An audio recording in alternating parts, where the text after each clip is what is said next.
Bayot! Di ba, malalaman mo talaga na fresh ang pipino binibenta sa palengke kasi meron pa siya mga tinik-tinik at white pa talaga siya. Ito yung tinatawag na dapaw. Ang ating mga gulay fresh from the farm. Thank you so much, Nina, dahil siya nag-alaga nito. Napari kangkong di guys. Kailangan guntingin to siya. Ito na yung ginunting dati ni Milo. Nilagay namin sa sinigang. So, ngayong araw naman na to, ay talagang grabe ang dami nating errands for today. And this is one of my favorite errands kung saan harvesting our vegetables that's planted here in our garden. Newest garden in Hinaguan. So, pag may itanim, meron ka talagang aanihin at meron ka rin kakainin. At syempre, we're going to harvest first the pipino na kung saan dagko nagit siya. Murag ingon ka dakos bunal nga nakaon gabi eh. Bayot! Di ba, malalaman mo talaga na fresh ang pipino binibenta sa palengke kasi meron pa siya mga tinik-tinik at white pa talaga siya. Ito yung tinatawag na dapaw. Di ba? Katol na siya guys. Grabe. Thank you so much Nina for this. Ang sila ni J Ford. Ayan. Grabe, ang daming bibuan. First harvest natin ito ng pipino and it has a lot of bunga. Wow, ang tataba. Kunin natin to. And alam nyo guys, yung kangkong din namin, sobrang dami din niya na dahon. Asa man? Gamay pa man ni. Sunod na mga adlaw ni. Kaka-harvest lang nila nung ano.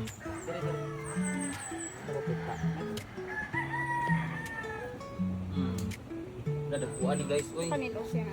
Bayot.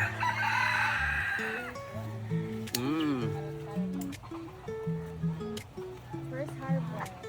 Kung natin yung gamay, gamay balik kubol para yung notes ni Kuana na kaya tabornok. Ala, na nalata guys. Oh. Wow, nalagi ito. Merong nalata oh.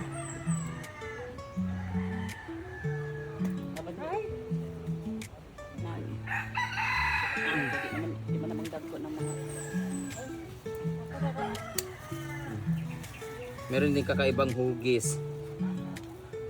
So ito na muna kukunin natin. Huwag na muna yan.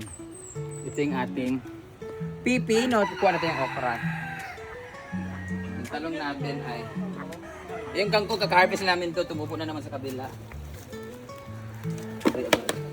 Guys, yung pechay namin ay pwede na rin siyang harvestin. Pero dito tayo sa okra. Hala, ang lalaki ng okra natin guys. Pwede pa kaya to? Pwede pa na kay... Ang okra natin ay fresh. Be? Ala, dili na siya pwede. Be?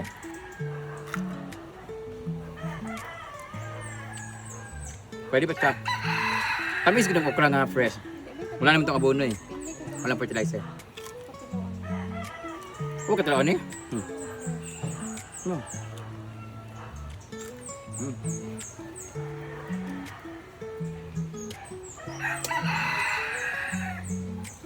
Lami ang okra basta hilaw pa guys.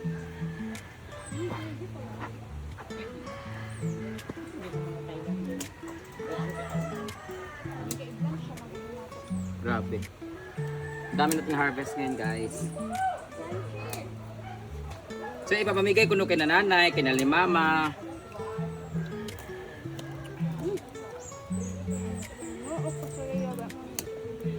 Ating sitaw namin ay nagmumunga na rin siya. Halagang na rin siya.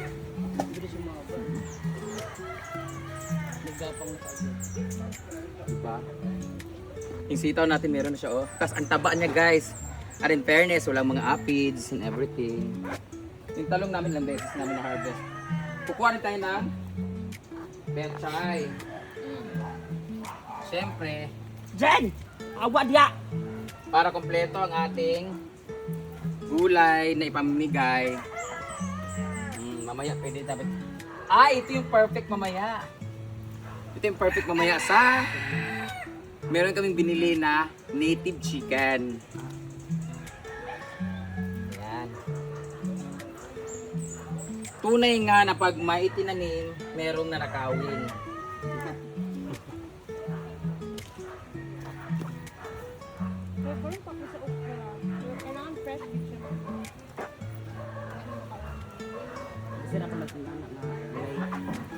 Ayan. Magsarap pag ganito talaga. Kaya kailangan natin tanggalin kasi tag-ulan na kasi. So, pamimigay natin tong iba kina mama, papadala natin kay Nina. Oh, mama, mayroon na kayong gulay. Napadiri o daw. Kina nanay, kina Caridad, ate ko. Yung upo lang talaga hindi pa natin natatanim. Yung upo kasi natin unlimited, di ba? Sa ulo, Juki.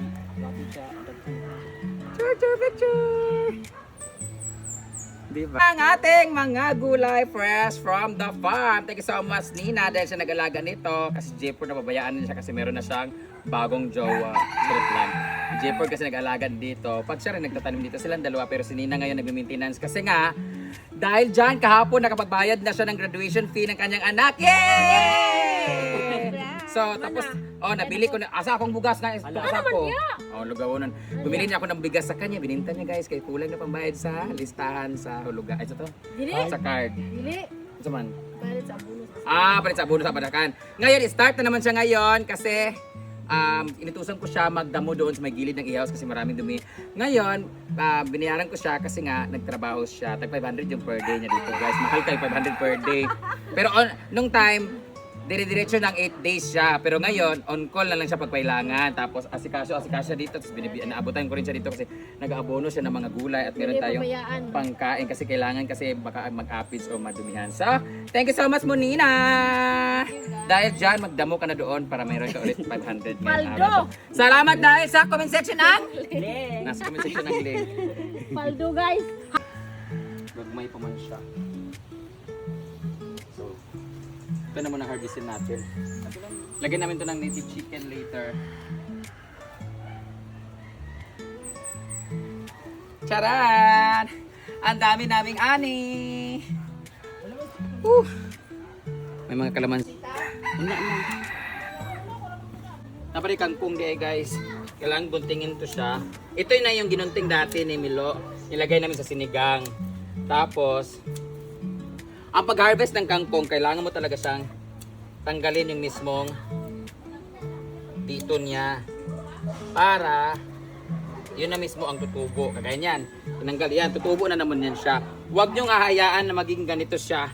Yung hahaba siya kasi yan yung dahilan kung bakit papangit na yung tubo niya kasi umahaba siya, gumagapang. Kailangan putulin na siya from the bottom talaga. Gaya nun, ginagrebisa na rin yun nung last time.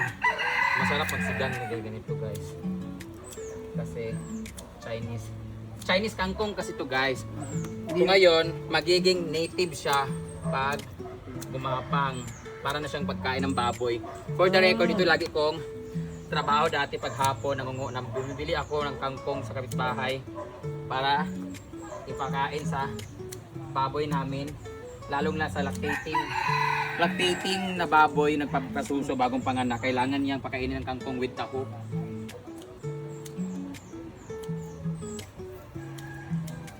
Ayan. Yun lang. Ito na nga ang ating ulam for today. Tapos na kami mag-harvest at maglinis. Ngayon, it's time to prepare our lunch for today. At ang ating ulam for today ay daghan kaayo nga sinugba nga isda. Ano po na niyo eh? Sinugba nga isda. Parang bilhin tayo nuno pituhon yung gabi. Isda nga sinugba. Ayo sa batanan ha. Kay sure ko mo makaunan na. Or mura magkanisudan. Sinugba, tula, kilaw. Kaya ito Sinugba, tinola, o kinilaw. City kill. Sinugba, tinola, o kilaw. City kill. Pero, sutukil talaga to. Sugba, tula, kilaw. So, bahala na mo. So, masaya na naman ang ating mga pusa. Snow! Yan.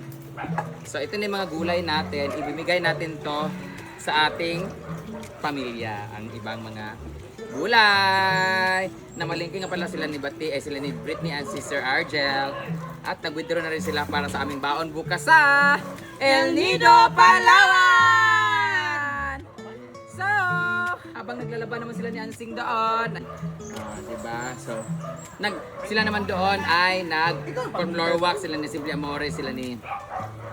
Anyway, pasyalan mo muna sila doon. I'll see you in my next vlog. So, you continue to watch everything.